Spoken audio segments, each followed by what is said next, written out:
So today we will start with the crystal field splitting in octahedral complexes. जो हमारी last video थी उसमें हमने एक टॉपिक कंप्लीट किया that is crystal field splitting. तो क्रिस्टल फील्ड स्प्लिटिंग एक बहुत इंपॉर्टेंट थ्योरी है। मैंने कहा था कि बहुत सारे कम्पिटिटिव एग्जाम में क्वेश्चन पूछे जाते हैं इसके बेस पे। तो क्रिस्टल फील्ड स्प्लिटिंग क्या बोलती थी कि मेटल आयन और लिगेंड के बीच में जो भी बॉन्ड बन रहा है वो कैसा बॉन्ड है, it is purely ionic bond. ठीक है, ये आयनिक बॉन्ड के ऊपर एम्फेसिस करती है।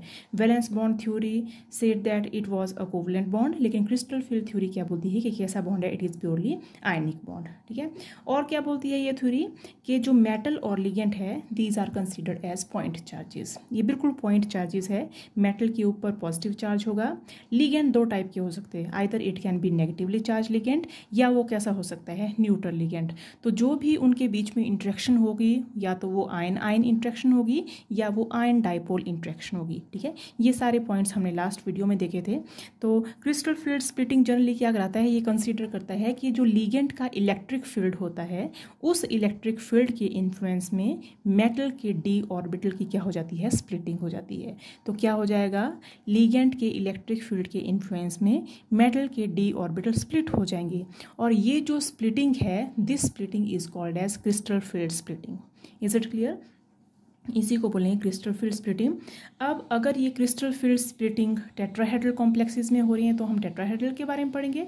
अगर ऑक्टाहेड्रल कॉम्प्लेक्सेस में स्प्लिटिंग हो रही है तब हम पढ़ेंगे crystal field splitting in case of octahedral complexes. ठीक है, तो splitting of D orbital in a complex with octahedral geometry. अगर हम ऑक्टाहेड्रल ज्योमेट्री के कॉम्प्लेक्सेस की स्प्लिटिंग के बारे में पढ़ेंगे तो ये ऑक्टाहेड्रल ज्योमेट्री की स्प्लिटिंग हो जाएगी। ठीक है, अब कैसे पढ़ेंगे हम ऑक्टाहेड्रल ज्योमेट्री की स्प्लिटिंग के बारे में, मैं आपको थोड़ा सा बता देती हूँ कि मान लो आपके पास कोई मेटल आयन है। ठीक है, for example you have a metal ion M। ठीक है, ये मेटल आयन अभी यहाँ पे कैसा प्रेजेंट है, it is free metal ion. Free metal ion का मतलब क्या है कि इसके पास कोई भी लिगेंड नहीं है। ठीक है, जब तक तो ये मेटल आयन फ्री है तो इसके लिगेंड्स का कोई भी इन्फ्लुएंस नहीं है किसके ऊपर, मेनली इसके डी ऑर्बिटल के ऊपर। डी ऑर्बिटल पे कोई इन्फ्लुएंस नहीं है किसी लिगेंड का।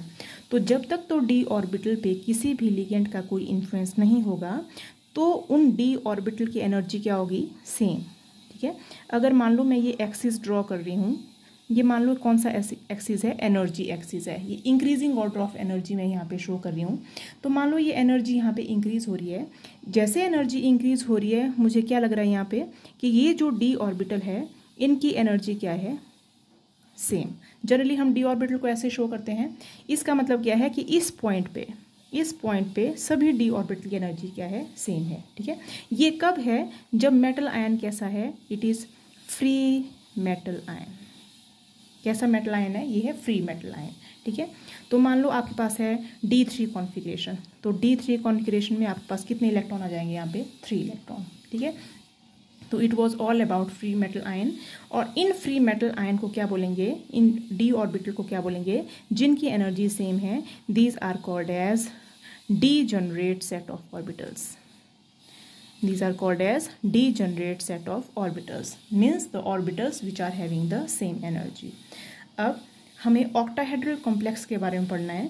तो मान लो मेटल की तरफ अब लिगेंड अप्रोच करना स्टार्ट हो गए हैं। मेटल और लिगेंड ने आपस में आयनिक बॉन्ड बनाना है। तो आयनिक बॉन्ड बनाने के लिए क्या करना पड़ेगा, लिगेंड को मेटल के नज़दीक आना पड़ेगा। अब मान लो यहाँ पे क्या हो रहा है कि जो लिगेंड है वो सारे मेटल की तरफ क्या कर रहे हैं, अप्रोच कर रहे हैं टू फॉर्म अ बॉन्ड। ठीक है, लेकिन कैसे अप्रोच कर रहे हैं, they are approaching at equal distance. सभी इक्वल डिस्टेंस से अप्रोच कर रहे हैं। अगर सभी इक्वल डिस्टेंस से अप्रोच करेंगे तो वो जो लिगेंड के इलेक्ट्रॉन है वो मेटल के इलेक्ट्रॉन को क्या करेंगे, रिपेल करेंगे। Electrons of the ligand they will repel the electrons of the metal atom. जब ये एक दूसरे को रिपेल करेंगे तो रिपल्शन से क्या हो जाएगी, इन डी ऑर्बिटल की एनर्जी क्या हो जाएगी, इंक्रीज हो जाएगी। ठीक है, इंक्रीज तो होगी लेकिन all the ligands they are present at equal distance, therefore जितनी भी एनर्जी इंक्रीज हुई वो इक्वल अमाउंट से इंक्रीज हो जाएगी। तो हम क्या ड्रॉ कर देंगे, हमने इस लेवल पे थी पहले इसकी एनर्जी, हमने इनकी एनर्जी को क्या कर दिया, इंक्रीज कर दिया। मान लो इस अमाउंट तक इंक्रीज कर दिया। ठीक है, तो again energy of all this orbitals increase. सभी ऑर्बिटल्स की एनर्जी क्या होगी, इंक्रीज। तो हमने फिर से 5 ऑर्बिटल बना दिए, लेकिन कैसे बनाए, विद इंक्रीज। ठीक है, तो हम क्या बोलेंगे, जो लिगेंड है वो इक्वल डिस्टेंस पे है मेटल से, तो उस चीज़ को क्या बोलते हैं, it is called as spherical sphere of the ligand. ठीक है, क्या बोलते हैं, it is called as spherical field of ligand. कौन सा फील्ड है ये, इलेक्ट्रिक फील्ड जिसकी हम बात कर रहे हैं बहुत टाइम से। इलेक्ट्रिकल फील्ड ऑफ लिगेंड है स्फेरिकल। स्फेरिकल मीन्स हर डायरेक्शन से इक्वल अमाउंट से आ रहे हैं लिगेंड, इक्वल इंटेंसिटी से या इक्वल अप्रोच से आ रहे हैं मेटल की तरफ। तो अगेन सबकी एनर्जी इस अमाउंट से क्या होगी, इंक्रीज। ठीक है, अब हमें ऑक्टाहेड्रल ज्योमेट्री में क्रिस्टल फील्ड समझने के लिए हमें देखना पड़ेगा ऑक्टाहेड्रल कॉम्प्लेक्सेस की ज्योमेट्री। ठीक है, तो मान लो मेरे पास मेटल एटम है बीच में, और मेरे पास लिगेंड्स हैं यहाँ पे कुछ, मान लो ये है ligand, this is ligand and this is also ligand. ठीक है, तो ये तो क्या बना दिया इन्होंने, स्क्वायर प्लेन। ठीक है, और एक लिगेंड है अबव द प्लेन, और एक लिगेंड कैसा है यहाँ पे, it is below the plane. One ligand is above the plane and one ligand is below the plane. ठीक है, अब हम देखते हैं कि ये जो ज्योमेट्री बन गई, ये कैसी ज्योमेट्री बन गई, इट बिकम्स ऑक्टाहेड्रल ज्योमेट्री। इसको ऑक्टाहेड्रल ज्योमेट्री कहा जाता है। अब हम देखते हैं एक्सिस। एक्सिस, ये तो एक एक्सिस है, एक्स एक्सिस, मान लो ये मान लिया मैंने वाई एक्सिस, और ये जो ऊपर वाला है ये मान लिया मैंने जेड एक्सिस। तो there are 3 axis, X axis, Y axis और ये क्या गया, जेड एक्सिस। तो एक्स एक्सिस ये पूरे की पूरा एक्स एक्सिस हो गया, और ये पूरे की पूरा यहाँ पे क्या हो गया आपके पास, वाई एक्सिस, और ये नीचे की तरफ पूरे की पूरा क्या हो गया आपके पास, जेड एक्सिस। तो अगर आप ध्यान से इस ऑक्टाहेड्रल ज्योमेट्री की तरफ देखो तो आप क्या फाइंड आउट करेंगे, you will conclude that all the 6 ligands, 1 2 3 4 5 6, all the ligands are present along the axis. क्या मिलेगा आपको कि सारे लिगेंड कैसे प्रेजेंट हैं, अलोंग द एक्सिस। अलोंग का मतलब है कि वो एक्सिस के ऊपर ही प्रेजेंट है। जैसे इस एक्स एक्सिस के ऊपर ये वाले 2 लिगेंड्स प्रेजेंट है, वाई एक्सिस के ऊपर ये 2 लिगेंड प्रेजेंट है, और जेड एक्सिस के ऊपर ये 2 लिगेंड है।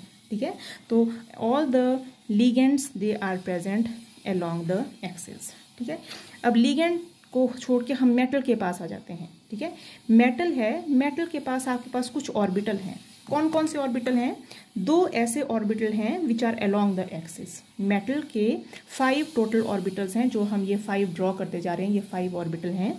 इन 5 में से dx² minus y² and dz² orbital, ये ऐसे ऑर्बिटल हैं which are along the axis. तो मान लो मैंने ये इसका dx² माइनस y² बना दिया, यहाँ पे dx² y² क्या हो गया, they will be along the axis. तो x एक्सिस के अलोंग और y एक्सिस के अलोंग हो गया dx² माइनस y²। ठीक है, वैसे ही मान लो मैं यहाँ पे z ऑर्बिटल बनाती हूँ, तो ये हो गया पास z ऑर्बिटल। ठीक है, तो z ऑर्बिटल कहाँ है, it is along the z axis. ठीक है, तो अब मेरे पास क्या है, इन सब में क्या प्रेजेंट है, इलेक्ट्रॉन्स प्रेजेंट है। d ऑर्बिटल ये था आपके पास dx² माइनस y², और ये वाला था आपके पास dz²। ठीक है, लिगेंड के पास आपको पता है कि ligand are either negatively charge, या लिगेंड के पास क्या प्रेजेंट है, लोन पेयर ऑफ इलेक्ट्रॉन। तो इस लिगेंड के पास भी लोन पेयर ऑफ इलेक्ट्रॉन है, सभी लिगेंड्स के पास क्या प्रेजेंट है, there is a lone pair of electron. ठीक है, तो इन ऑक्टाहेड्रल कॉम्प्लेक्स, ये बन गया आपके पास ऑक्टाहेड्रल कॉम्प्लेक्स। ऑक्टाहेड्रल कॉम्प्लेक्स में क्या हो रहा है कि जो लिगेंड हैं वो मेटल एटम की तरफ अप्रोच कर रहे हैं। मेटल एटम की तरफ हम क्या कर रहे हैं, यहाँ पे लिगेंड को मेटल की तरफ ही तो अप्रोच करा रहे हैं, तो तभी तो इन लिगेंड का इलेक्ट्रिक फील्ड मेटल के d ऑर्बिटल को इन्फ्लुएंस करवा रहा है। तो लिगेंड के जो ऑर्बिटल है वो कहाँ से अप्रोच कर रहे हैं, they are approaching along the axis. तो अलोंग द एक्सिस क्या होगा, इस लिगेंड के इलेक्ट्रॉन और इस इलेक्ट्रॉन ये बिल्कुल एकदम आमने सामने आ गए हैं, electron they are in front of each other. तो इलेक्ट्रॉन और इलेक्ट्रॉन एक दूसरे के इतने नज़दीक आ गए हैं कि ये आपस में एक दूसरे को क्या कर देंगे, रिपेल कर देंगे। ठीक है, क्या कर देंगे, रिपेल करेंगे। तो जैसे ये इलेक्ट्रॉन dx² माइनस y² और dz² के इलेक्ट्रॉन को रिपेल करेगा, तो dx² माइनस y² और dz² की एनर्जी क्या हो जाएगी, रिपल्शन से एनर्जी क्या हो जाती है, इंक्रीज। तो energy of dx² minus y² and dz², this energy will increase. ठीक है, तो अभी तक तो हमने देखा था कि जो d ऑर्बिटल हैं उसके सारे जो ऑर्बिटल हैं वो सारे क्या हैं, उनकी एनर्जी सेम है, वो डिजनरेट हैं। क्यों हैं? जब इनके पास स्फेरिकल फील्ड ऑफ लिगेंड था, जब लिगेंड इक्वल डायरेक्शन से आते हैं। लेकिन जैसे ही लिगेंड और नज़दीक आएंगे तो हम देखेंगे कुछ लिगेंड dx² - y² की तरफ ज़्यादा आ रहे हैं, कुछ dz² की तरफ आ रहे हैं। तो इन 5 ऑर्बिटल की, ये जो 5 ऑर्बिटल हैं, इनमें से मान लो ये वाला ऑर्बिटल है dx² - y², और ये वाला ऑर्बिटल है आपके पास dz², ठीक है। तो इन 5 ऑर्बिटल में से इन 2 ऑर्बिटल की एनर्जी क्या हो जाएगी, इंक्रीज, क्योंकि यहाँ पे आपने देखा कि amount of repulsions dx² - y² और dz² में रिपल्शंस क्या है, these are very much repulsions. तो क्या हो जाएगा, फर्दर इन ऑर्बिटल्स की क्या हो जाएगी, splitting. As the ligands come more close to the metal atom, इनकी एनर्जी में क्या हो जाएगी, स्प्लिटिंग, ठीक है। ये 2 सेट में डिवाइड हो गए। कैसे कैसे सेट में डिवाइड हो गए, dx² - y² एंड dz² की एनर्जी बहुत ज़्यादा इंक्रीज होगी ड्यू टू रिपल्शन। तो एनर्जी इंक्रीज होगी तो हमने इनको ऊपर बना दिया। तो ये कौन से बन गया आप पास, dx² - y² ऑर्बिटल, और कौन सा बन गया आप पास, dz² ऑर्बिटल। पीछे you are left only with 3 orbitals, 3 रह गए। कौन कौन से, dxy, dyz एंड dzx, ये वाले ऑर्बिटल आपके पास पीछे रह गए हैं, ठीक है। तो इन स्प्लिटिंग को, ये जो स्प्लिटिंग हो रही है d ऑर्बिटल की, किस फील्ड में, in the octahedral field of ligand. आप देख सकते हैं ऑक्टाहेड्रल फील्ड ऑफ लिगेंड में लिगेंड की स्प्लिटिंग हो रही है। This splitting is called as, it is called as crystal field splitting, crystal field splitting. लेकिन किस में हो रही है crystal field splitting, it is in octahedral field, yeah, it is in octahedral complexes. This is crystal field splitting in the octahedral complexes. समझ आ गई, ठीक है।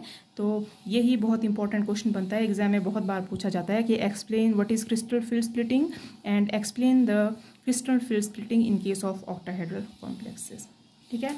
अब चलते हैं हम इसके बाद क्या है कि ये जो 2 सेट है जो डिवाइड हुए हैं, इनका हमने ना कुछ नेमिंग कर दिया इन सेट्स की। कैसे नेमिंग कर दी है कि जो dx² - y² और dz² ऑर्बिटल हैं, इन दोनों को मिलके हमने क्या बोल दिया है, इनको बोल दिया है हमने EG सेट ऑफ ऑर्बिटल। क्या बोल दिया इनको, EG set of orbital. dx² - y² and dz² are both called as EG set of orbital. और दूसरा क्या है, dxy, dyz and dzx, dxy, dyz and dzx, these are collectively called as T2G set of orbital, ठीक है। T ऊपर है, 2G subscript है, ये नीचे लिखा जाता है, वैसे ही E ऊपर है, G थोड़ा नीचे लिखा जाता है, ये सबस्क्रिप्ट है, ठीक है। अब जहाँ पे ये स्प्लिटिंग हो रही थी, यहाँ पे हम इसको एक लाइन ड्रॉ कर सकते हैं। जिस लाइन के अलोंग स्प्लिटिंग हुई, इसको बोलते हैं बैरी सेंटर, ठीक है। जैसे सेंटर ऑफ सिमेट्री होती है, बिल्कुल सेम वैसा ही है कि ये क्या चीज़ है आपको, बैरी सेंटर, ठीक है। और क्या चीज़ देखनी हमें कि ये जो, मान लो मैंने इसको यहाँ पे एक्सटेंड कर दिया, यहाँ पे ये जो स्प्लिटिंग है, क्रिस्टल फील्ड स्प्लिटिंग, इसके बीच में कुछ एनर्जी डिफरेंस है। किस किस के बीच में energy difference, energy difference between EG and T2G। T2G और EG में जो भी एनर्जी डिफरेंस है उसको बोलते हैं क्रिस्टल फील्ड स्प्लिटिंग एनर्जी। क्या बोलते हैं उसको, क्रिस्टल फील्ड स्प्लिटिंग एनर्जी, और CFSE। So what is crystal field splitting energy, crystal field splitting energy is the difference in the energy of EG orbitals and T2 orbitals when there is crystal field splitting। जब crystal field splitting हो चुकी है तो T2G और EG में जो energy का difference है, क्योंकि हम एनर्जी की बात ही कर रहे हैं, that is called as crystal field splitting energy, और it is also called as CFSE, ठीक है। CFSE और क्रिस्टल फील्ड स्प्लिटिंग एनर्जी, हम इसको किससे डिनोट करते हैं, डेल्टा से डिनोट करते हैं। किससे डिनोट करते हैं, डेल्टा से। क्योंकि ये ऑक्टाहेड्रल कॉम्प्लेक्सेस में हो रही है स्प्लिटिंग, तो हम यहाँ पे नॉट O लिख देते हैं। This means crystal field splitting energy in case of octahedral complexes. Is it clear. तो हमने यहाँ पे देख लिया कि इन the octahedral field the D orbital they split into 2 set. Octahedral field में जो डी ऑर्बिटल है वो 2 सेट में डिवाइड हो गए। कौन कौन से? EG set and T2G set. EG set consist of dx² - y² and dz², और इनकी एनर्जी ज़्यादा है, they have greater energy. T2G set consist of dxy, dyz and dzx, और इनकी एनर्जी क्या है? लोअर है। The energy difference between EG and T2G set of orbital is called as crystal field splitting energy, जो मैंने अभी आपको बताया। And crystal field splitting energy it is denoted at CSFE। Sorry, इसको नहीं बोलेंगे हम CFSE, इसको सिंपल बोलेंगे क्रिस्टल फील्ड स्प्लिटिंग एनर्जी, ठीक है। और crystal field splitting energy it is denoted by delta not. Crystal field splitting energy को आप CFSE नहीं बोलेंगे। क्रिस्टल फील्ड स्प्लिटिंग एनर्जी होती है क्रिस्टल फील्ड स्टेबलाइजेशन एनर्जी को बोलेंगे हम CFSE, ठीक है। इसको पढ़ेंगे हम क्या होता है ये। अब ये जो क्रिस्टल फील्ड स्प्लिटिंग एनर्जी है, मैंने कहा कि इसको कैसे डिनोट करेंगे, इसको डिनोट करेंगे हम डेल्टा नॉट से, या हम इसको किससे डिनोट कर देते हैं? DQ से, ठीक है, या तो डेल्टा नॉट से या DQ से। तो जनरली रिलेशन क्या है कि 1 delta not is equal to 10 DQ। ये जो यूनिट्स हैं ये क्रिस्टल फील्ड स्प्लिटिंग एनर्जी है कि कितने अमाउंट से स्प्लिट हो रही है। आइदर हम इसको डेल्टा नॉट से बोलेंगे या हम किसको बोलेंगे? क्या ये 10 DQ। तो 1 delta not is equal to 10 DQ। तो मैंने अभी आपको ये बताया था crystal field splitting energy. Crystal field splitting energy को आप CFSE नहीं बोलेंगे।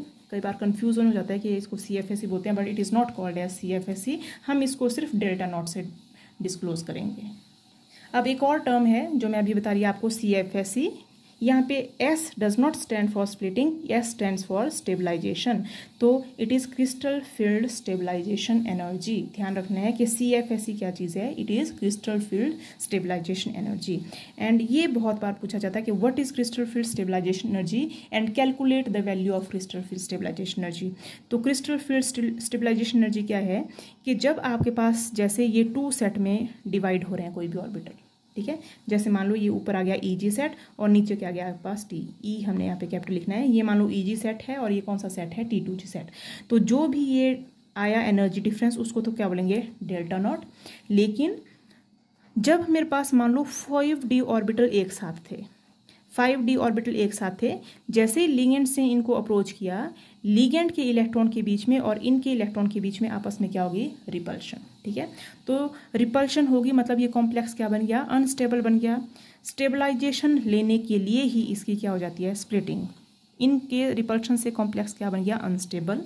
तो अब अनस्टेबिलिटी तो इंक्रीज हो गई है, लेकिन कॉम्प्लेक्स को क्या करना है? अपने को स्टेबलाइज करना है, ठीक है। तो स्टेबलाइज कैसे कर रहा है कॉम्प्लेक्स? स्प्लिटिंग से उसको स्टेबलाइज कर रहे हैं, ठीक है। तो ये जो स्टेबलाइजेशन प्रोवाइड हो रही है ड्यू टू स्प्लिटिंग, समझ आई? ये जो स्टेबलाइजेशन प्रोवाइड हो रही है, रिपल्शन से अनस्टेबल बन गया था, स्टेबलाइजेशन जो आ रही है किस वजह से? स्प्लिटिंग की वजह से। That is called as crystal field stabilization energy. So how you can define it? It is the amount of stabilization provided to the D orbital. D orbital को जो भी स्टेबलाइजेशन प्रोवाइड हो रही है by the crystal field splitting की वजह से जो भी D ऑर्बिटल को स्टेबलाइजेशन प्रोवाइड हो रही है, that is called as crystal field stabilization energy. और याद रखना कि S is not splitting, it is stabilization, ठीक है। It is crystal field stabilization energy.